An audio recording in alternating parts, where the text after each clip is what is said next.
E aí, vamos direto ao ponto? Bem-vindos à nossa revisão visual explicativa sobre a Lei de Improbidade Administrativa. Nosso foco total hoje são aquelas atualizações importantíssimas trazidas pela Lei 14.230 de 2021. Foram mudanças profundas, estruturais e, adivinha? São as favoritas das bancas examinadoras. A ideia aqui é destrinchar esses detalhes para que todo esse conceito fique muito claro e fácil de memorizar na hora de resolver as questões.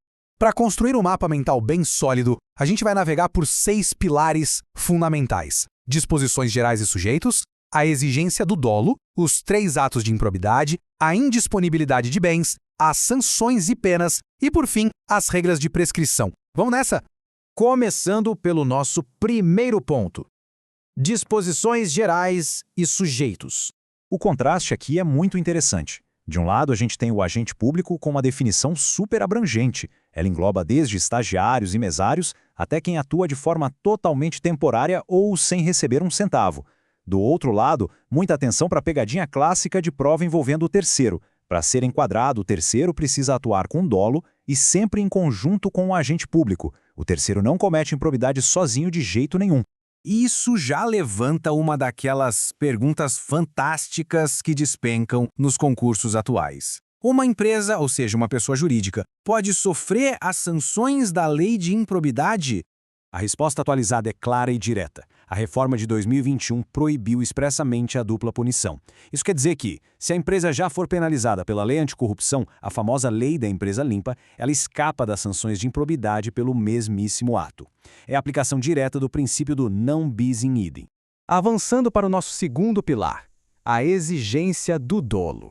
Esse é talvez o ponto mais crucial de toda a reforma. A modalidade culposa simplesmente deixou de existir na lei de improbidade administrativa. É essencial gravar isso na memória. Atos baseados em negligência, imprudência ou imperícia não configuram mais improbidade sob nenhuma circunstância. Agora, a acusação precisa provar a vontade livre e consciente de fraudar a lei para alcançar um resultado ilícito. Só exercer a função pública não responsabiliza mais ninguém automaticamente.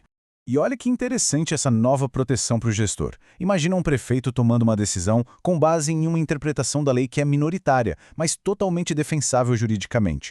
O texto atual diz com todas as letras que isso não é improbidade. A lei agora protege o administrador público, evitando que ele seja punido só por adotar uma tese jurídica divergente.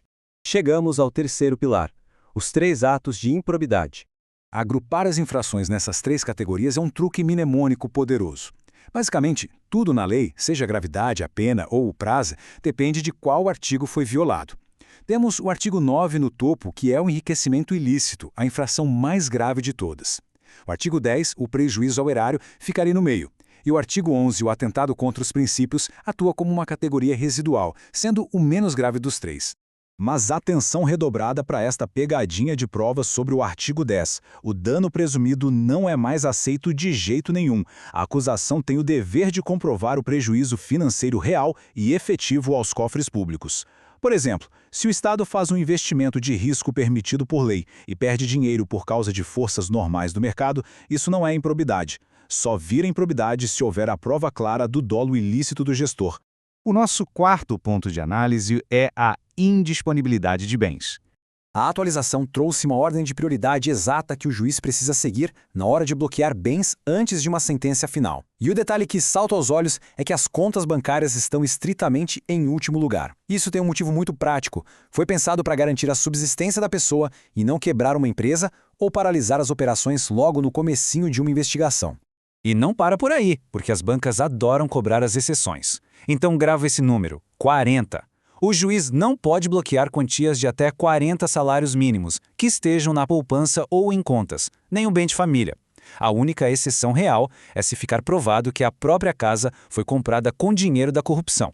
Vamos para o quinto pilar, sanções e penas. Essa tabela é a ferramenta de estudo definitiva, vale a pena tirar uma foto mental dela. Repara na simetria perfeita dos números para os artigos 9 e 10. O enriquecimento ilícito pode levar até 14 anos de suspensão dos direitos políticos e proibição de contratar com o poder público. O prejuízo ao erário chega a até 12 anos. Já o atentado aos princípios, bem mais brando, fica restrito a até 4 anos. É importantíssimo lembrar que ninguém perde o cargo ou os direitos políticos de forma preventiva. Sanções drásticas como essas exigem o famoso trânsito em julgado, que é quando não cabe mais nenhum recurso no processo.